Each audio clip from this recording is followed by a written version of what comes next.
Hello everyone, Zellerant here, and for today's video on Umamusume, we're going to take a look at the upcoming support card banner that'll be coming here within a few days. So this one is the one that's going to be including the SR Guts Tamamo Cross, as well as the PAL card Sasami. And so you already know with past banners like Rico, and then future ones that I've talked a lot about with like Hello, the PAL cards are very, very good for the scenarios. Going into the future, even more so, they're going to be basically mandatory starting with Light Hello. And so you might be thinking, well, this one is a PAL card coming out. It must be good, right? Well, we get into it because this is actually going to be one of those ones where pretty much everybody should skip this card, and there's multiple reasons for it, even though it does look to have some potential with it. But first, we're going to take a look at the Guts card, the Tamamo Cross.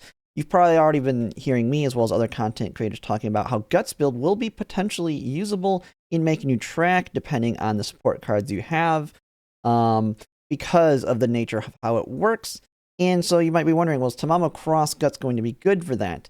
And it has one key flaw to it that is going to be an absolute no. It's not going to be good at making you track Guts builds. And that's the fact that it does not have any race bonus. Now it does have like the same thing with the stamina Tamamo Cross, which is high training effectiveness. I mean, it even has skill point gain. But what you're actually looking also alongside race bonus with your Guts cards for making you track is speed or power bonus. Neither of which it has. It only has initial power. So this one is absolutely dead arrival in that aspect. It has like the same late surger stuff that you get with the stamina Tamamo Cross, but no gold skill in that aspect. And so it's just all around a bad card. You're not going to pull in this banner. There's no banner except the NTR banner that I know of where you might actually pull specifically for the SR card. And so this is going to be an easy skip for that.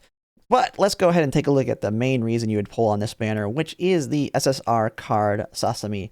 And so this is a very trolly card, as you've probably heard from a lot of people. But it has potential for very high rolls on it. Now, one thing that automatically kills it for me right off the bat is no race bonus. So we're getting ready to go into make a new track, and with no race bonus on it, that just completely kills the card. But you can kind of maybe think about it a little bit for going into something like Grand Live potentially. Now, this is similar in the gambling to Fuku, but other than Fuku's cards going for that high roll in the gamble, where the event ends early. That's the big negative of Fuku. You don't finish the event, and then you don't get all the stats that card gives out. This one has, well, first you have the higher chance to get the event you probably haven't really seen very much at all in Unity Cup, which is when she shows up, and you can get easy access to like Charming, 2 heals, which could be potentially useful for Christmas Ogre Cap, as well as the other things, big stat bonus on the top one. But as you already know, those are already pretty big gambles in their own right when she shows up. But now, instead of gambling for the event ending early, you're gambling on potentially getting purples. So like you have the negative corner recovery. If you get this purple one, you're going to lose, instead of healing, you're going to have a stamina drain. Same thing with Wallflower. It's basically like a automatic lower power. Now, Wallflower, is not as negative because it's kind of like the purple version of competitive spirit in the sense that you need a lot of people within that same position. So if it's a less popular position, that one ain't going to kill you. You have running idle if you're not building a front runner. This one ain't going to matter either because it increases fatigue if you're in a large lead. So you do have some purples here that you're basically gambling on potentially getting, but what you're actually looking at when it comes to these events. You also have Umamusume in here, which is a good skill on its own right. Nothing Ventured, which is a stamina drain that has a massive speed increase to it. When you actually look at the events that can give you all this stuff, you will see that there is a ton of stats you can get in it, just like the Fuku card. One random stat, 15, you get a big energy, you get mood up.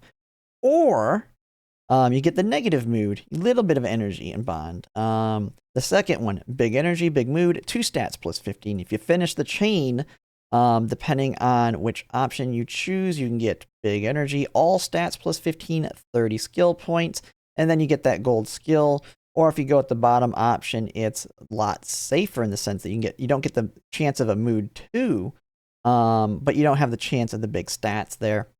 Then you look at all the random events, you just have like another way to get fast learner.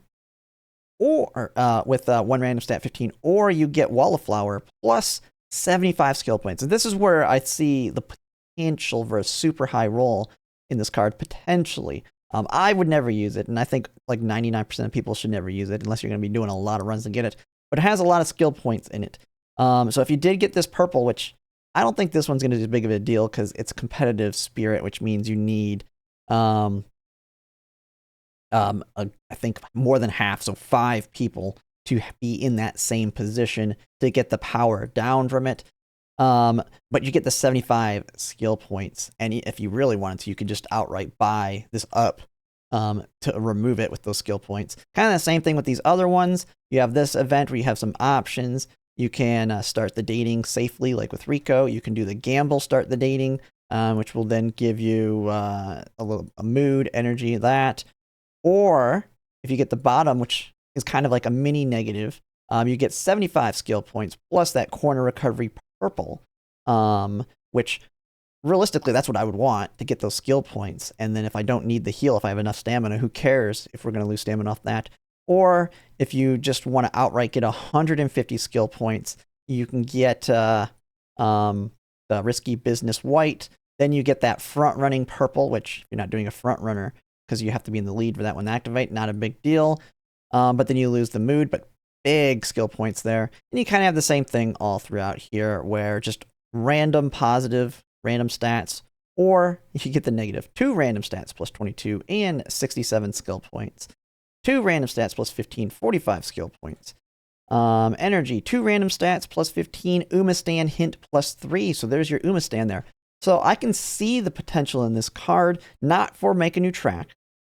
Probably be like Grand Live and later, but there's just so many other good cards out there, and our skill points are going to be going up overall. Making you track, from what I've seen, you're looking at around 2,500 skill points on your typical run. Grand Live, I think it's about the same, and then as well as your stats just being outright higher in those. And you're just going to have so many other better cards to make up for that. So this is going to be a very easy skip unless like you're a Leviathan pulling for every stinking card out there, and maybe you find that one chance to fit it in out of like the million other runs that you have going on. I mean, there's so many other things going on that you have better use of these pulls, even as a whale. I would say when it comes to sport cards, like you have the Sakura Bakshin Guts SSR alongside Nishino Flower Wit card. These ones are they're very whaley cards. They're going to be more situational, but they're still very good for their situational uses. Sakura Bakshin Guts can be used in the Guts build to be an easy access to groundwork for your frontrunners in Make a New Track. 10% race bonus, has easy access groundwork, and of course it's a Guts card. You pair that alongside with like the Admire Vega and Ines Fujin Guts, and you're good to go. That's kind of look what I'm doing, potentially as being one of my borrows on some of my frontrunner runs. Nishino Flower having the gold determined descent. So if you're wanting the whale out, that's a banner you can do it. You have the current Fuku banner, which is just as gambly, but you're all positives in the gambly. Your risk is the event ends early and you just don't get the high roll. You don't have all the negative parts of that card. Of course, you have Fine Motion. You have NTR's banner for Admire Vega Guts. So unless you're a Leviathan that just wants to have this card for maybe the one opportunity that you could potentially use it for that really, really high roll, it's an easy skip. And I don't know why I wanted to talk about it so much. Probably just because it's a PAL card, and I know a lot of people look at the PAL cards as high value to a certain extent. They've seen what Tazuna did with the URA, how good Rico is, how important Light Hello will be, as well as all the future ones where they're basically mandatory. This one isn't really tied to anything. It's just that trolley card that can just it can kill your run. Like you can have a god run happening, and then that one just outright kills it, versus giving it even more stats. But that's pretty much it. And if you like my content, if you could like, comment, and subscribe, it really helps. And thanks for watching.